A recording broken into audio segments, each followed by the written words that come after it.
Friends,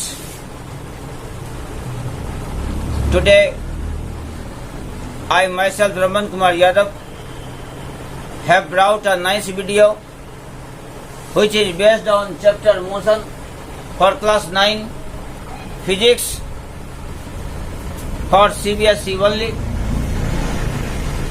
Before explanation of anything else about motion chapter part 2, I would like to give message to the students. Labor never goes in vain.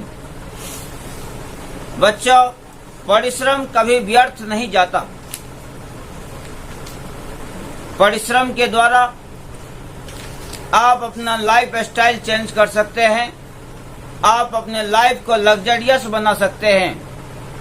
If you want to make your life luxurious, first of all, take keen interest towards your study. I would like to say to you, without escaping this video, you will maintain the continuity towards this video, whatever I am going to explain just now.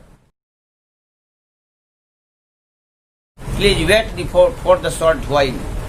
आइए, without wasting your time, अब हम लोग discuss करें, अब हम लोग study करें about some typical terms related with the chapter motion. Here, first term, I would like to explain what do you mean by speed. A speed, it is the distance travelled per unit time. Per unit time and distance travelled by a body, किसी body के द्वारा in any direction, that is called the speed of that body. इसे उस body का speed कहते हैं। It is denoted by v. It is a scalar quantity. Why scalar? Speed gives magnitude only but no sense of direction. That's why speed is a scalar quantity. What is the SI unit of speed? It's SI unit is metre per second. I have already written here. Now let us study How many types of speed are there? Speed कितना type का होता है? One is uniform speed. This uniform speed is also called as constant speed. When a body covers equal distance, when a body covers equal distance in equal time interval, then the speed of the body is said to be uniform speed. हमने क्या लिखा जरा देखें. Equal distance travelled in equal time interval, then the speed of the body is said to be uniform speed. Further, non-uniform. Non-uniform means हो गया अलग अलग speed, different speed. A body is said to be in non-uniform speed if it covers unequal distance in equal time interval. जब कोई body unequal distance travel करता हो in equal time interval में, then the speed of the body is said to be non uniform speed. Now let us study about average speed. Average speed, total distance travelled, total distance divided by total time. We can able to calculate average speed of that body. I have written the formula for solving the problem. Average speed equal to total distance by total time. This is represented as v equal to distance को s, time को t लिखते हैं. v equal to s by t. By using this formula, we can also solve different types of numerical problems. After a while, I will discuss about the numerical problems too. Now, study about velocity. Speed और velocity में थोड़ा सा का difference है. Distance में no direction होता है, लेकिन स्पीड में नो डायरेक्शन होता है और वेलोसिटी में डायरेक्शन होता है. Distance travelled per unit time by a body in the given direction. Distance travelled per unit time in given direction by the body, that is called as velocity of the body. Further, it is denoted by V.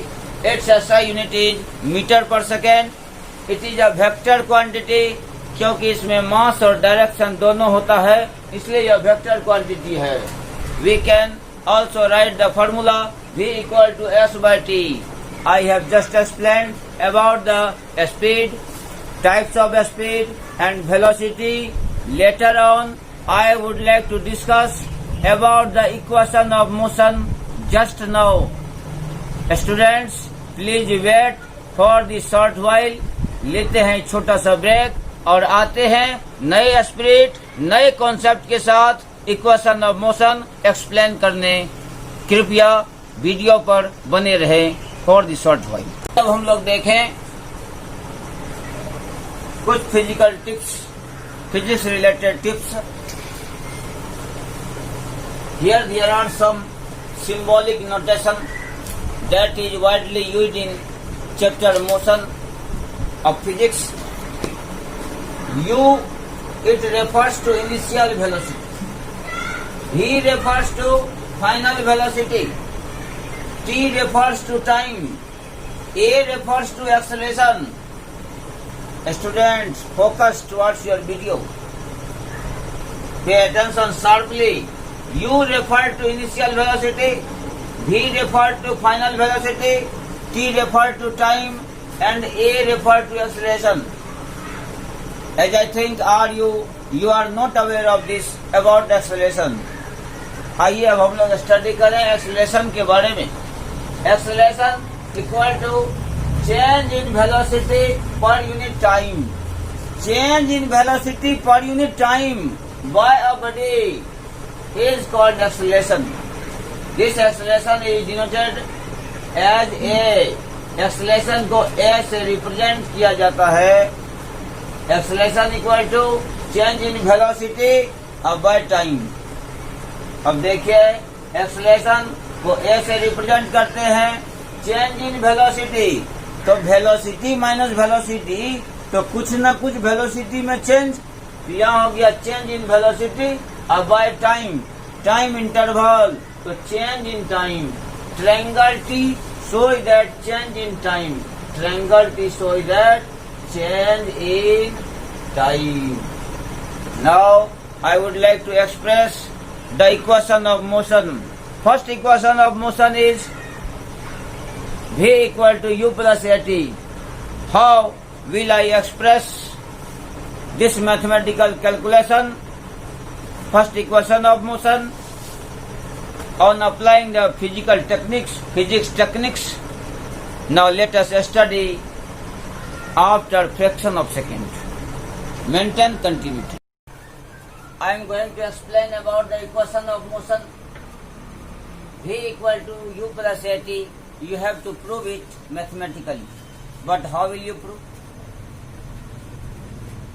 First of all, I would like to request to all students, if you have got much confidence from prior video, if it has increased your confidence level, please subscribe, like and share my channel on YouTube.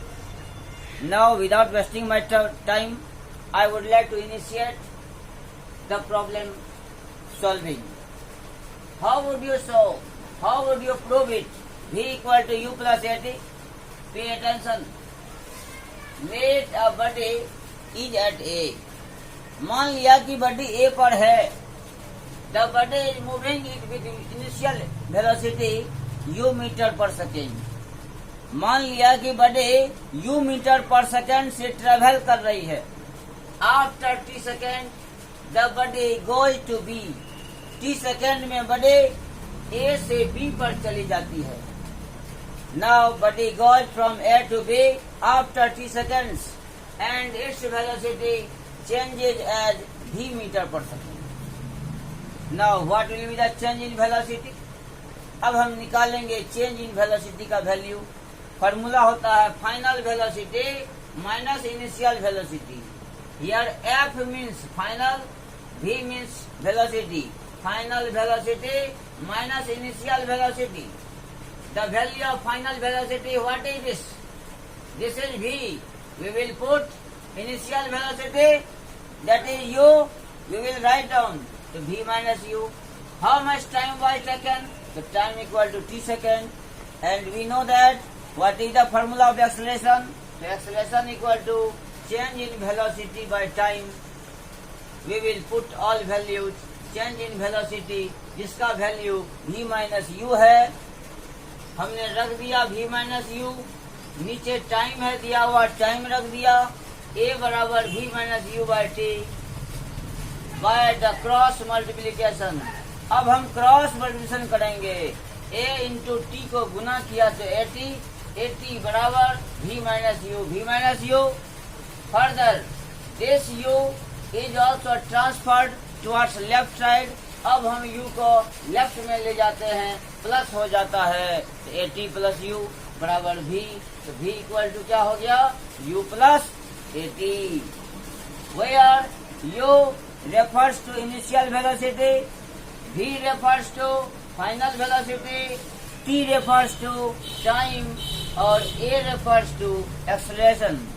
By using this formula, we can solve several numerical problems based on it. After a while, I will explain the second equation of motion within very short period of time.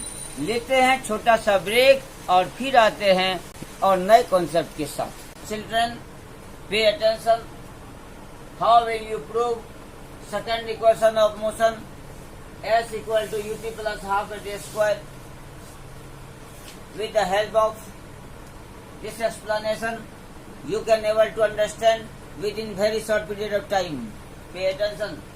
Let the body is traveling with initial velocity u meter per second.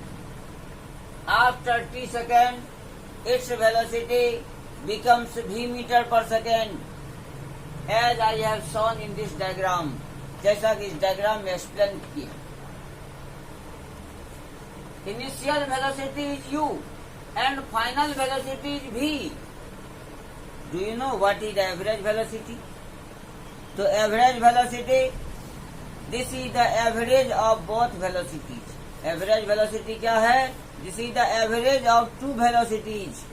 जैसे a और b का average क्या होगा? a और b का average क्या होगा? तो average of a and b equal to a plus b आप बाई 2 कर दीजिए. क्या वेलोसिटी है? 2. तो a और b दो वैल्यूज है. तो average of a and b equal to a plus b आप by number of observation.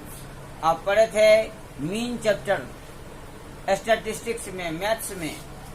Mean equal to sum of all observations divided by number of observations. वही फॉलो हम करेंगे.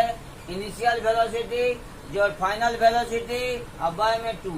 तो average velocity this is. Time taken, कितना time लिया गया? Time is t second. I have already written. Now we have to calculate distance travelled by the body in t second. Body t second में कितना distance travel की? तो distance travelled by the body in t second equal to average velocity into time. Average velocity का क्या value है? देखिए यहाँ पर u plus v by 2 into t. Do you know what is v? v का एक फॉर्मूला होता है v equal to u plus a t from first equation of motion. v equal to u plus a t. This is the equation from first equation of motion. First equation of motion से हम जानते हैं कि v equal to u plus a t होता है.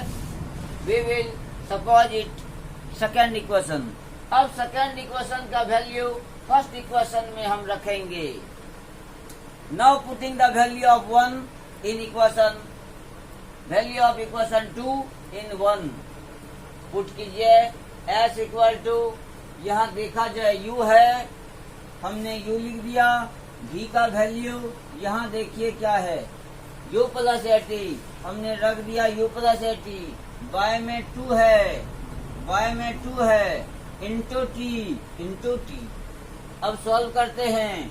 u plus u, तो u plus u that will be 2u और 2u को t से गुना कर दीजिए, u plus u that is 2u, और 2u को t से गुना कीजिए 2ut, प्लस 80 को t से गुना कीजिए 80 स्क्वायर, तो 2ut प्लस 80 स्क्वायर, अब बाय में 2 है।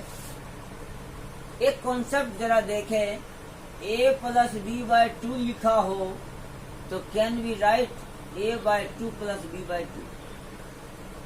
यह बताता है कि 2 से a और b दोनों को डिवाइड किया गया, तो सेपरेटली a और b को डिवाइड करने पर हम पाते हैं कि a by 2 plus b by 2।